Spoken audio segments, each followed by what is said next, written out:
Right, and all welcome to the channel. Been a a few days now, a couple of weeks since my last video. Obviously it's the off season in the Formula One world, so I've it's not been a great deal going on. I've been keeping an eye on things, and I thought once there's enough there, that I'll do a catch up video or stream and whatever. So I decided to. I was going to record a video, but I've actually started to do a live stream for a change. Uh, so yeah, having a look at the latest news. We're going to have a little look at the Hamilton situation. No one's heard from Hamilton, so we're on a Hamilton watch basically. Where is Lewis Hamilton?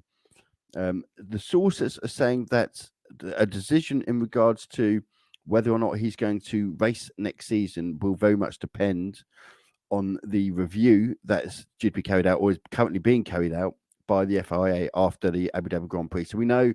For a quick recap, well, we won't go back into the whole race situation and what happened in Abu Dhabi, but obviously the fallout of it is still very much going on. A review is being conducted by the FIA after Mercedes had lodged their intention to appeal to the courts. However, they then dropped that, and it's clear. I mean, the Mercedes are denying that it's a quid pro quo, so to speak. So they're denying that there's an agreement in place before the FIA to conduct a review on the basis that they drop the courts. However, personally, I don't believe that for 1 minute, if I'm being honest. And so where we're at with that is that review has been done. There's been a handover because there's a new president of the FIA and so on. And so we're just going to have a look, and I'm going to bring up a couple of articles that I've been following and so on. And the reason I've sort of waited, like I said, a couple of weeks to really get on and hopefully we'll start picking up a bit of momentum really as we move towards the new season and we're testing next month and so on. But hopefully these will sort of explain where we're at and what's going on and so on. There's certainly, it seems to be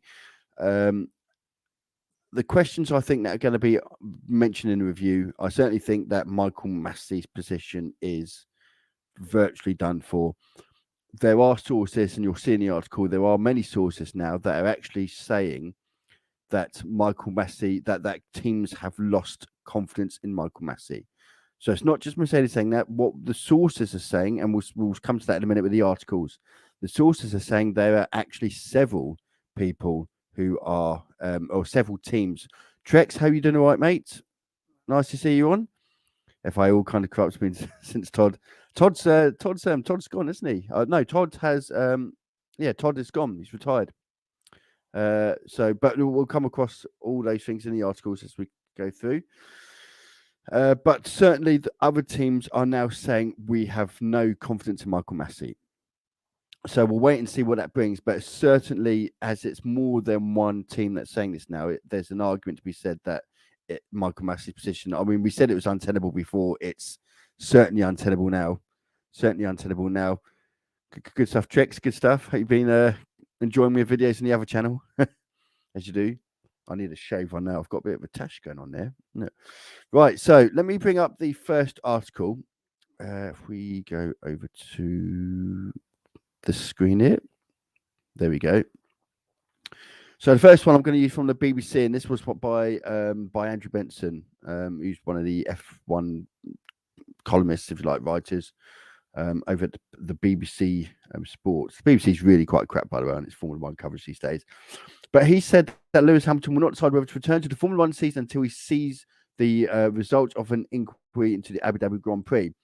Hamilton is disillusioned with F1. His Mercedes team boss, Toto Wolff, said. We know that obviously Lewis Hamilton's future has been in doubt. It's been in doubt for a number of weeks now since Abu Dhabi, and whether or not he would. Family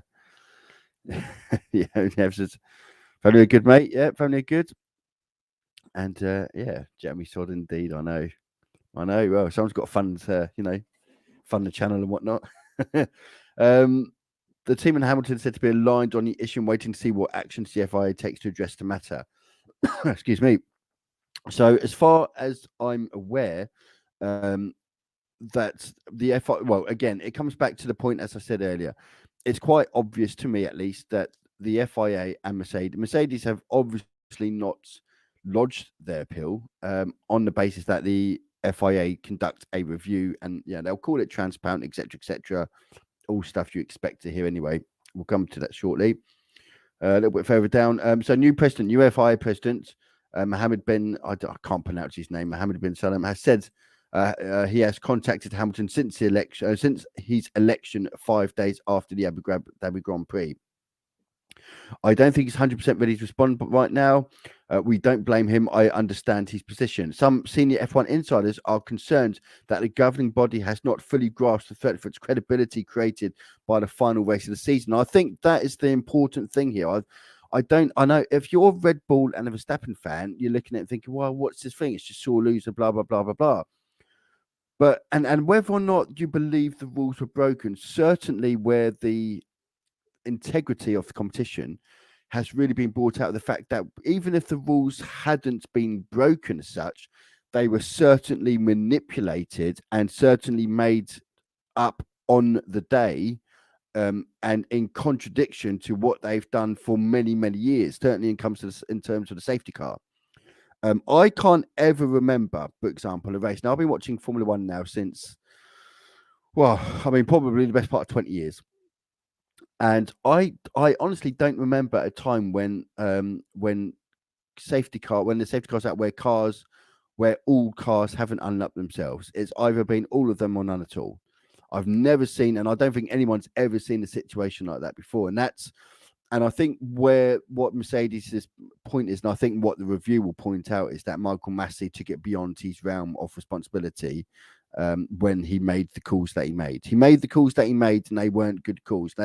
Now, again, I've said in the previous videos, that some people would look at the rules and say, "Oh, yeah, but Article 53, I think it is, points out that that the use of the safety car, the whole discretion of the use of the safety car is by Michael. Michael Massey has that sole discretion, but that is not true. It is simply not true, because if that's the case, then certainly you could argue that, okay, the race is not going, we've seen like Monaco, for example, and you get a really crap race and you think, well, this is, no good overtaking going on or anything. Well, why doesn't Michael Massey get on the button, call out the safety car, bunch them all up together again? Because he wouldn't be able to. He wouldn't be able to get away with it. But hang on a minute, he's got sole discretion off the safety car. No, he doesn't. He has discretion, or the total discretion of use of the safety car within the rules set out. So, for example, the intention of that rule. The intention of that rule is that, for example, if a car is stopped out on track, Michael Massey, the race director, has the discretion to determine, do I need double yellow flags? Do I need a virtual safety car, or do I need a full safety car? That is the interpretation of the rules that were set out. That is what the intended rules are supposed to imply. Not that he can just nilly-willy pull out the safety car when he feels like it, when it suited him, or when it suited someone who's moaning in his ear. So that is the thing there. But again, we won't get too dragged down on that. Rules were defo broken, but Hamilton needs to get over it. He's acting like a petulant child. 7-time champion. Also, agree, Massey needs to go. Yeah, I feel for Hamilton, because he was a lap away from breaking the all-time. It's not just a lap away from winning the race. He wasn't even a lap away from just winning the world championship. He was a lap away and was on.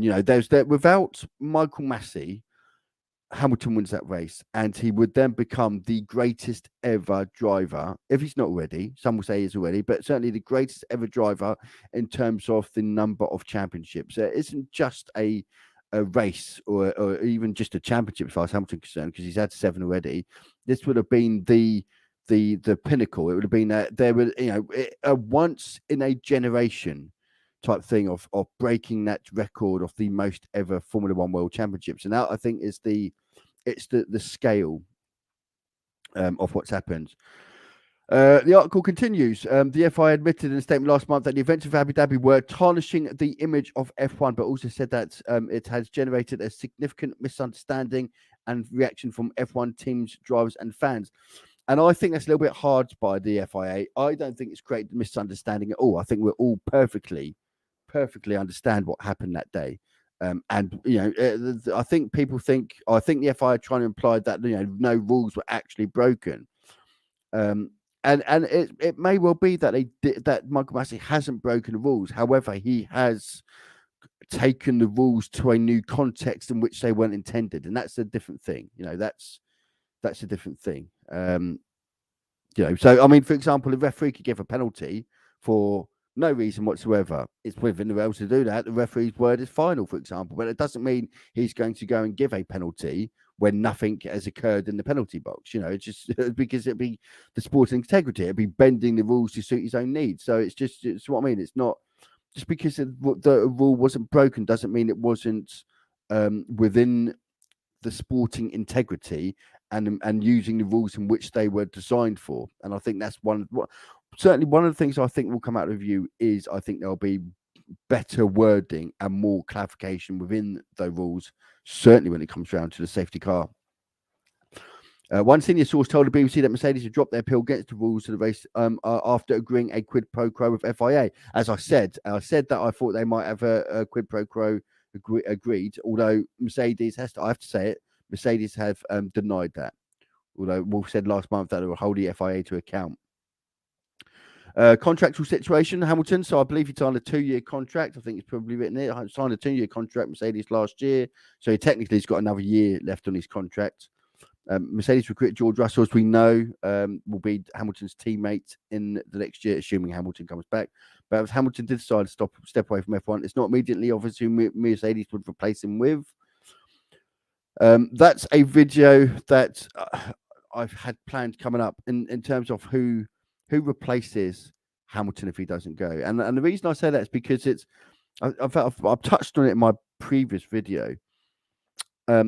And certainly one of the things that has to be asked by Mercedes if Hamilton doesn't go back is who becomes the number one driver. I did remember touching on this on my previous video, but because the reality is whoever wins, when teams go on to win drivers' world championships, normally there's a clear number one driver. Hamilton has been at Mercedes, for example. Verstappen is at Red Bull. Previously, Vettel was clear number one, and so on. And actually, when you look back at the years where you had a really good car and really good couple of drivers, one of the things that, for example, McLaren, when Button and Hamilton there. Now, McLaren had a car that could compete with Red Bull. The problem is they didn't back a single driver, so they were backing both drivers, and in the end, it didn't really work to their advantage, because I think if they had backed one driver could have pushed Vettel and nicked the championship. And you go back to, again, McLaren in the days of Alonso and Hamilton when Raikkonen won a title. Arguably, Alonso or Hamilton could have won the title that year. Really, they probably, in reality, should have backed Alonso as the experienced driver. Hamilton was in his rookie season. And if they had backed a single driver then, they could have pushed someone and possibly picked Raikkonen to that world championship. So it shows the need to have a number one and a number two. Little Georgie Russell, well, you know what? I think he's a future world champion. In fact, there's two. And there's a couple of, I think, for British racing in particular, I think Lando Norris, I think, is a sensational, very mature for his age driver. Really good driver. I really like what I've seen. And George Russell, we've only seen obviously in the Williams. We've had seen him in a race in the Mercedes where he was all but going to win, wasn't he? And then we had, I think it was the mechanical issues, wasn't it? And he was on course to win his maiden Grand Prix with Mercedes. But he's certainly going to be one to watch out for. And, you know, the importance of having, by the way, a second driver. Now, if Bottas, and I've said this a few times, but it seems to go unnoticed sometimes. A lot of people forgot about it. But had Bottas been, bear in mind, Mercedes had the quickest car. Those last few races, Red Bull were nervous. And they were going on at Michael Massey for the fact that Mercedes had the fastest car. And Bottas was in the fastest car. Yet, Verstappen was somehow able to pit twice and still not fall behind Bottas. That shows how far Bottas was behind in the faster car. If Bottas had been closer as he should have been, Verstappen would not have been able to pit. So Verstappen would not have been on fresh tyres. And we know when he wasn't on fresh tyres, Hamilton was the quicker driver. Yeah, that's a fact. So again, the importance of a second driver being there, because Bottas was too many races too far back down the grid that he came into play. This is where your second driver comes in, because, for example, when there was races like when you had Hamilton, Perez, and and Verstappen on as the front three, and Bottas is down on 8th and 9th. Well, Red Bull were able to play the strategy, the strategy game, which, for example, they could bring in Perez earlier. Perez is sat behind Hamilton, they could force an undercut. They could go, well, we'll bring in Perez, try and force the undercut. It would force Hamilton to have to pit when he doesn't want to pit, and he's just stepping out on his own and so on.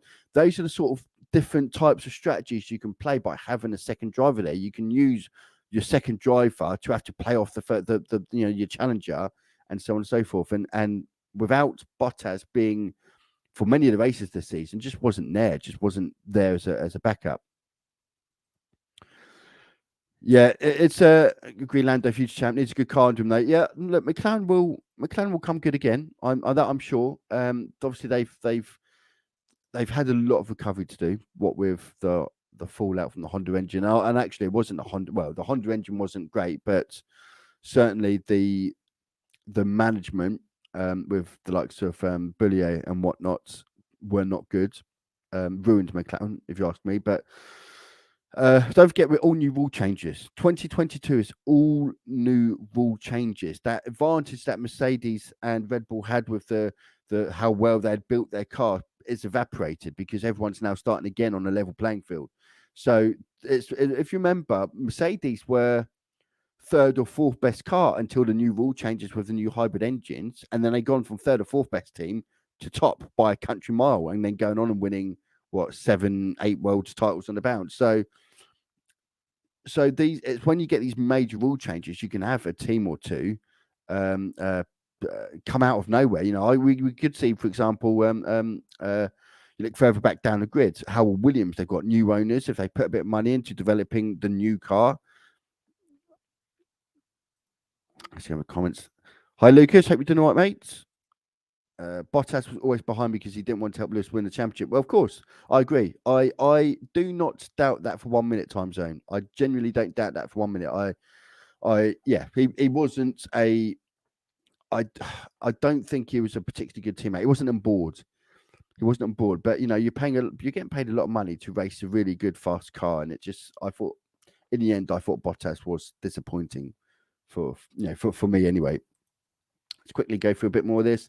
What happened in Abu Dhabi? Well, there's no point going through because we know what happened there. Right, let's move on to the next article, which is the F1's ongoing controversy. This is with Sky Sports, and this is sort of an explain-up. So, what's the state of play with the Abu Dhabi review? Sky Sports revealed on Wednesday how the situation moving forward in regards to the FIA's investigation of the events of Abu Dhabi Grand Prix season finale last month. F1's governing body announced on December 15th, 3 days after the notorious conclusion to the 2021 final race, that in initiating an analysis and clarification exercise into what's happened with the aim of learning lessons for 2022. Again, the wording of all this is going to be a little bit ambiguous because it's I wouldn't expect them to say anything different. The stewards submitted the report in a week after the title deciding race, and it was this week from Monday that the formal investigation stage of an inquiry began. Initiating the review process, one of former President Jean Tot's final acts in the office, the Frenchman stepping down on December 17th after 12 years in the role. Let's have a look. It's clearly made a matter of urgency to get this sorted out, reported Craig Slater. He wants to get this done properly as soon as it can be done. February 3rd, the date of the year's first World Motorsports Council meeting, been targeted at this point with a view to be completed. So that is obviously a big thing. The 3rd of February, but basically keep an eye out because it could come anytime. That's the latest they want this review done. And I guess for Mercedes and Hamilton, they'd want to get done early as well because obviously Hamilton's F1 season and therefore Mercedes F1 season sort of hangs on this, really, doesn't it, this review? So the earlier they get it out, the better. If Hamilton decides that he's not going to race, obviously Mercedes want enough time to find a replacement. What do we know about the process? I can't even pronounce his name. Ben Soliam. I probably got that wrong.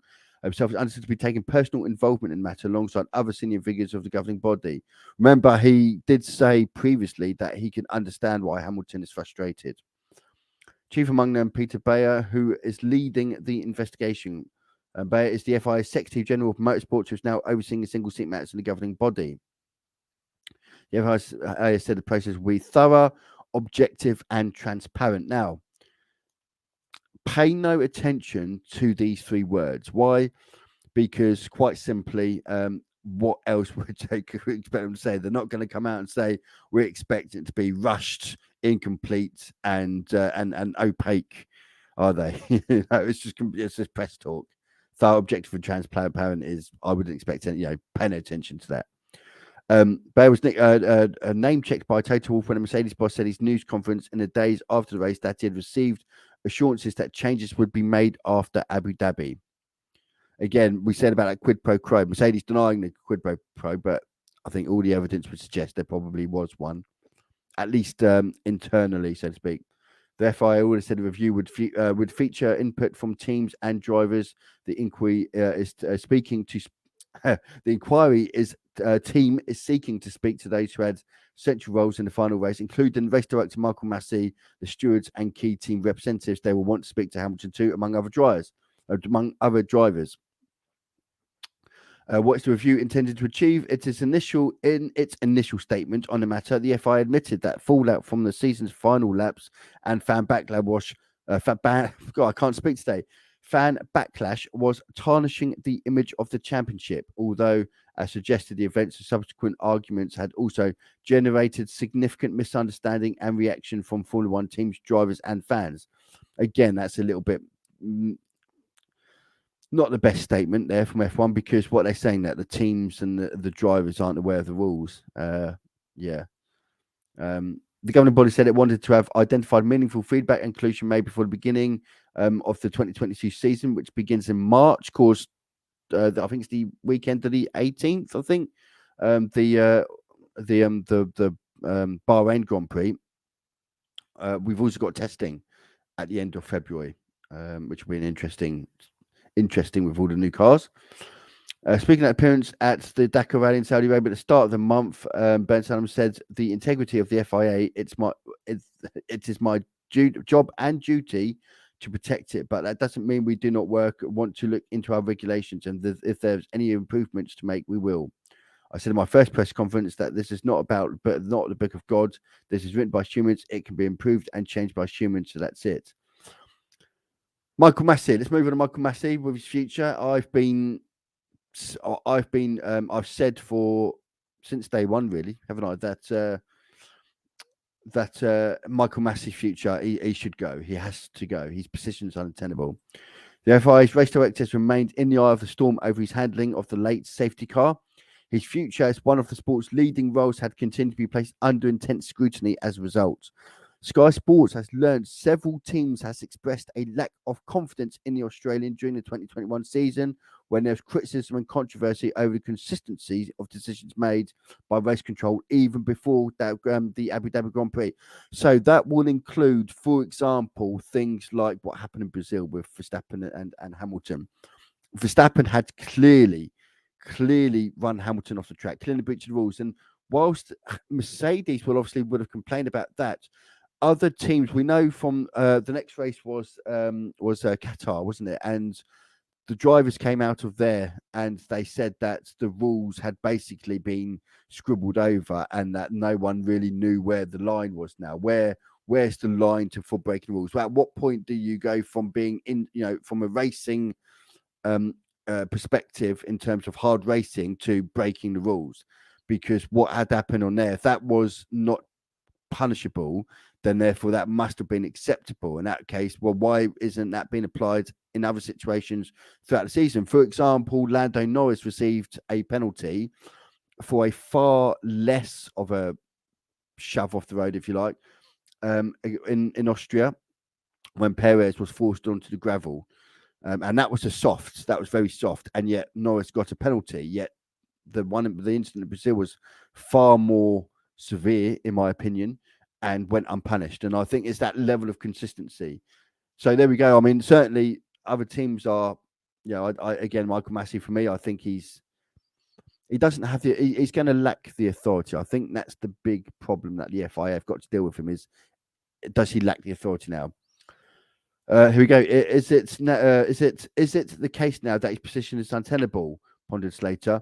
Would announcing his departure of the role from race director, perhaps by the FIA, at least signal a fresh start in that sense? And I think, in all fairness, that probably would be a good way to look at it. I think if Michael Massey was to leave, look, I don't think they would, he's not going to be like Football Manager, headline such as Massey sacked, so you're not going to get that. But you'll probably find that, the FIA would release a statement saying Michael Massey has been moved over into corporate or into head office or part of the FIA board or something like that, to make it look as though actually it's, he's been promoted or something like that, rather than because he's been asked to, or because he's been taken off race director duties.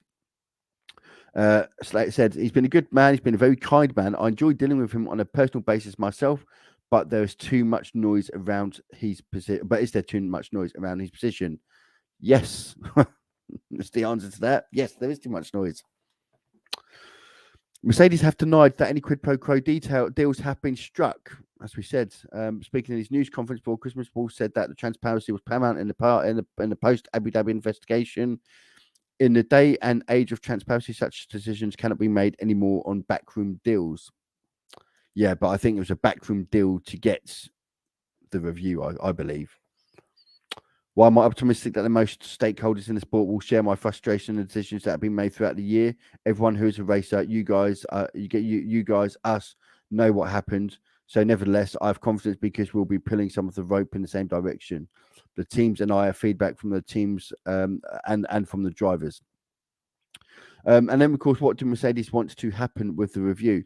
Now, before I go into that, but anyone who thinks that the review might go, yeah, you're right, the last lap shouldn't have happened, and therefore Hamilton was actually the race winner, and therefore he would be world champion. Verstappen, you're going to have to give us your crown back. That's not going to happen. It's just simply not going to happen. And the reason why, and even if the FIA wanted it to happen, it won't happen specifically because it would create more of a tarnish on the sport than what there currently is. It would be unprecedented to strip Verstappen. So it's the last. In fact, there's more chance of it raining Maltesers than Verstappen within the title being removed from Verstappen. It's just not going to happen. But certainly, I think there could be, depending on how the review's worded and written, I think it certainly, and I think Verstappen, in my opinion, Verstappen's reputation as a sportsman has been hit with this, because I think he's sort of attitude with this is, well, I deserve to be champion, I'm rightly a champion, Hamilton's a sore loser, etc., etc., etc. And the reality is, I think we would never have heard from Verstappen for a while if he'd lost the race, and even if he lost it on a fair, if the race had finished and so on and so forth in a fair situation, Verstappen is the sort of person who would do that. And we know that because Verstappen was shoving his car into every which way and so on in order to try and force Hamilton off the road. Look at Jeddah, when he didn't just join the track in an unsafe manner. He joined it in such a way. He was making sure he made sure that either Hamilton goes round him or he crashes into him. Either way, he was quite happy for Hamilton to crash into him. So I think, in my opinion, I think Verstappen's reputation not as a driver, but as a sportsman, any sportsman, that yes, good sports people are arrogant. They believe they're the best of what they do and so on and so forth. And you have to have a certain amount of that confidence. You have to have that charisma and that confidence about you. But you've also got to have some sporting integrity. And for me, Red Bull and Verstappen certainly lack sporting integrity. Right, so what do Mercedes want to happen with the review? Angered, stunned, and dismayed by the sequence of events which led to Hamilton losing the world title to Max Verstappen on the season's final lap, Mercedes initially protested the result of the race to the stewards. The challenge was dismissed, leading Mercedes then to lodging an intention to take the case to the FIA's International Court of Appeal. They ultimately decided not to proceed down that route, but only after talks with the FIA and the promise from the governing body that to initiate a full review into what's happened. So again, that is a quid pro quo. I know the FIA Mercedes aren't calling it quid pro quo, but there is your quid pro quo. That they'll only not go to the Court of Appeal if a full review was going to happen. So they didn't, however, mean that the team's feeling of injustice had lessened in any way. Describing himself as Hamilton as feeling disillusioned about what had occurred, Wolff said that a freestyle reading of the rules by Massey around the use of the safety car had robbed Hamilton of the title. And I don't think there could be any doubt on that, any doubt at all. Look back, Verstappen's early career has always been the same. He doesn't care how he gets to win as long as he gets to win. Well, Verstappen, and in a way, I do blame Christian Horner and Red Bull for that. And the reason why is because when you look back at, like, Verstappen he's had a lot of instances, particularly in his earlier days with Red Bull. He had a lot of instances where he was a danger to other drivers. For example, I remember Raikkonen, when he was at Ferrari, had a real go at about Verstappen because Verstappen was swerving under braking. I remember in Spa, you come over La Rouge and you go down the long straights at the top of the hill before you turn to the right hand and down the hill. Along that straight there's a DRS section, and Raikkonen went to go past Verstappen, and Verstappen was weaving and braking and trying to make it difficult, and it's completely against rules and it's dangerous. These rules aren't there for the fun of it. This is what the FIA don't make these rules up for the sake of making these rules up. Safety is paramount. If they didn't have these rules, it would just be bumper cars all the way down. You'll have about 4 cars finish where everyone didn't bang into another car. You know, it's that. Do you see what I mean? So these rules are there. The whole weaving in and out isn't a case of fairness. It's a case of safety. Because if someone's weaving in and out and someone wants to go past, well, if they misjudge it, they'll go into the back of them and you've got an accident. Well, you don't want that down the straight at 250 miles an hour. It's dangerous. That is why these rules are there. We will hold them accountable for the actions because we cannot continue in the sport with that is meant to be a sport followed by entertainment and not the other way around. This is true. It is a sport, not an entertainment program. It is in the sports, and so we want to see the sport. We want to see fairness in sport, not it's not like, I don't know. So when Chelsea played Chesterfield last week in the FA Cup, now, of course, for an entertainment point, it wasn't the most entertaining game because it was quite a one-sided game. But what you could have done, well, I know, let's give Chesterfield an extra 4 players and try and level things up, just so that it makes the game a bit more interesting. Well, that's not, that's not the way the game. And, people will look and say, look, I understand Chesterfield's predicament. They're playing against one of the best teams in Europe. They're a non-league side and they're playing away at one of the best teams in Europe. And you feel the pain, but that is the sport, isn't it? That's the luck of the draw. And that the sporting integrity comes first. The rules and the regulations are there for safety and integrity. The entertainment becomes a second factor. And again, as I've said in previous videos, Michael Massey,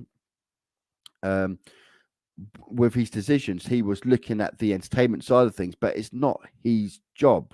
His job is not to create an entertaining sport. His job is to make sure, as a referee of the race, that all the teams, the drivers, etc., are following the rules. That's his purpose. All the way in his go-karting days, yeah, Trex. I know it's look. I can't knock him as a driver. It's a bit like Hamilton. I can't knock Hamilton as a driver. I know some people do, but. Or a lot of people, Hamilton splits opinion. Hamilton divides opinions because of him as a person. But no one can deny that he's an excellent racing driver, arguably one of the best.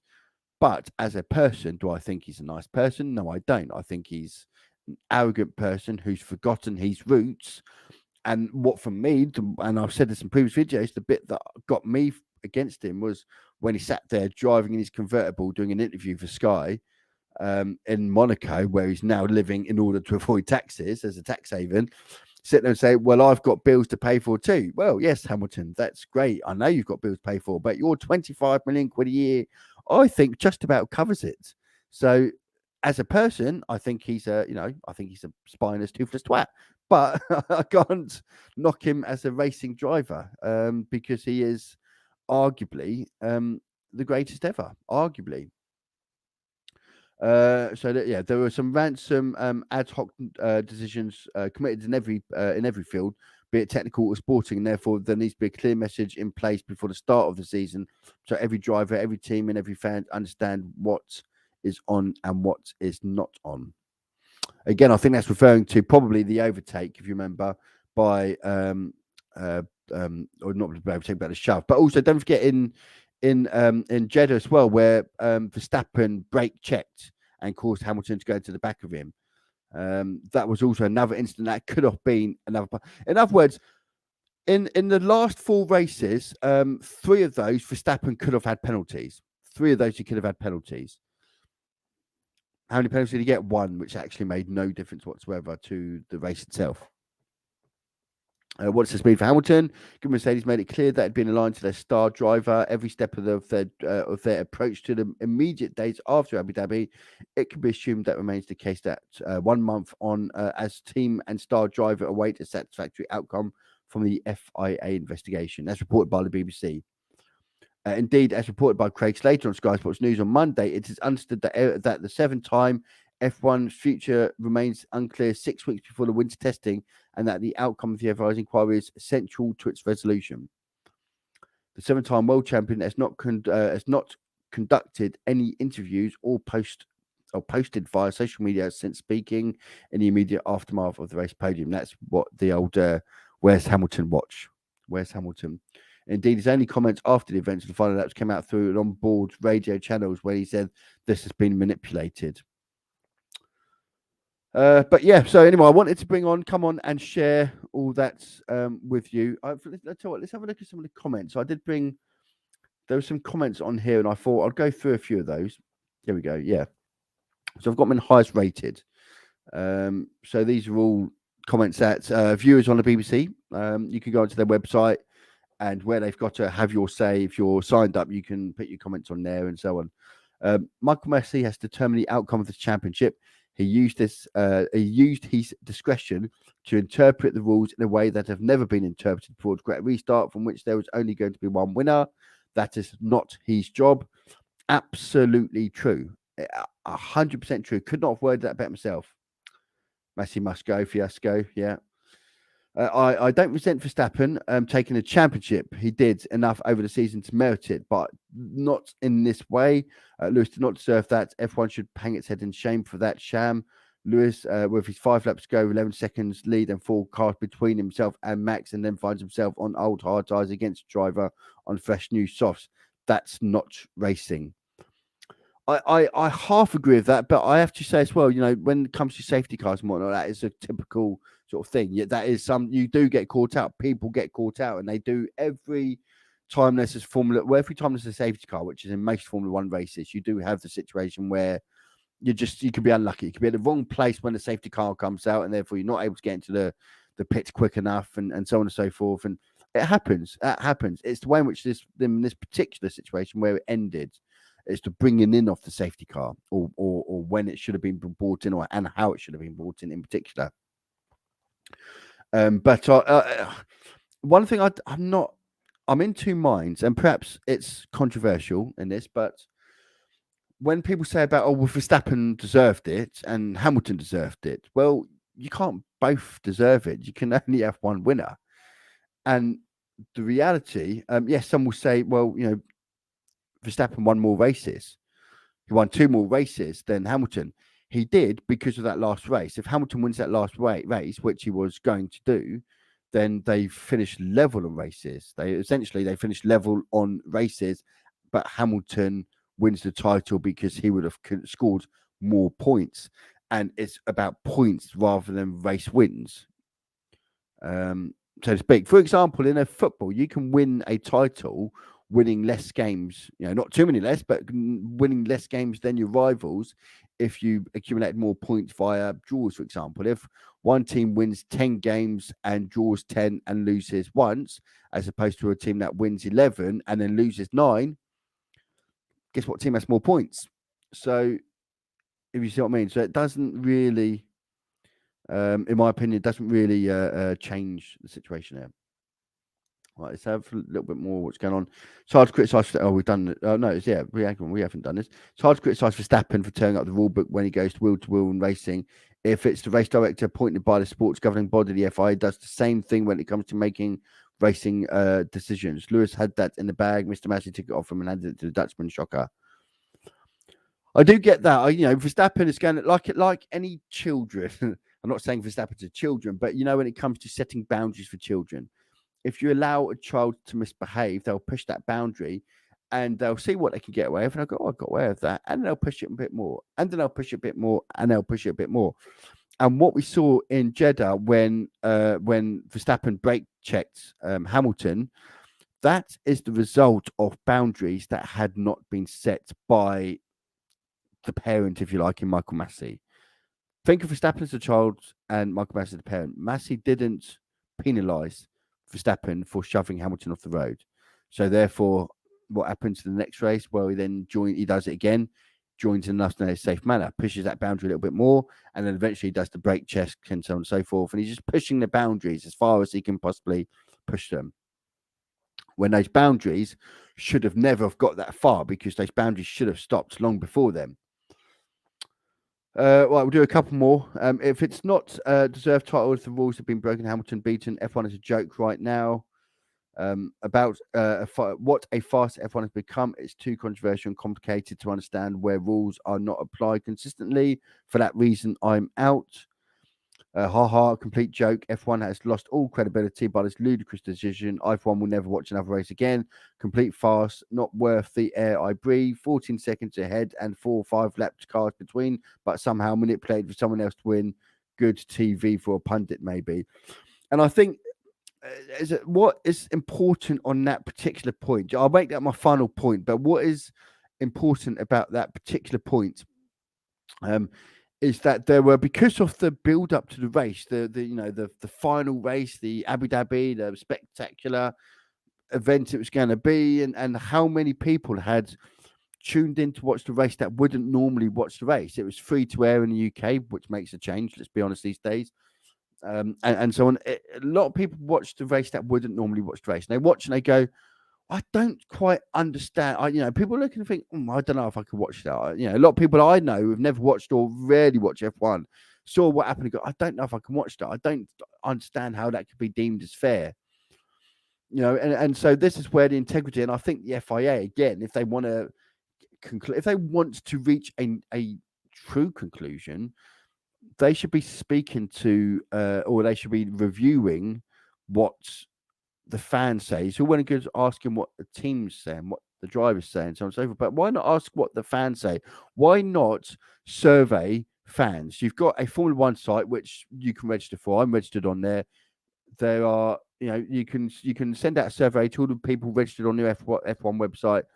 And find out what do people think of it. How did that affect things? Because at the end of the day, a team might turn around and say, yeah, actually, we're quite happy with that. But your audience, which are the people that pay the bills, might not agree with that. So why not, when you're conducting these sort of reviews, why not include a representation from the viewership, from your typical viewer? Right, I'm going to call that it. We've been streaming now for 45 minutes. I hope you've all enjoyed, whether you've been watching it live or whether you watch this back later on YouTube. So we've been on YouTube, Twitch, and Twitter today. My first time streaming on all 3 platforms at the same time. I hope you've all enjoy your weekend coming up. It's Friday tomorrow, at least. I will be doing another video in due course. But of course, a lot of the stuff now will be in a build up to the new season. And of course, we'll keep an eye on the Hamilton watch, when will Hamilton finally come out of his shell. And we'll also keep an eye out for when that review is finally done. And you can guarantee the day that review is made, I will be live streaming. If you are new here, don't forget to click that subscribe button. If you like the video, you can always click that like button as well. I hope to see you all again on the next one. Take care.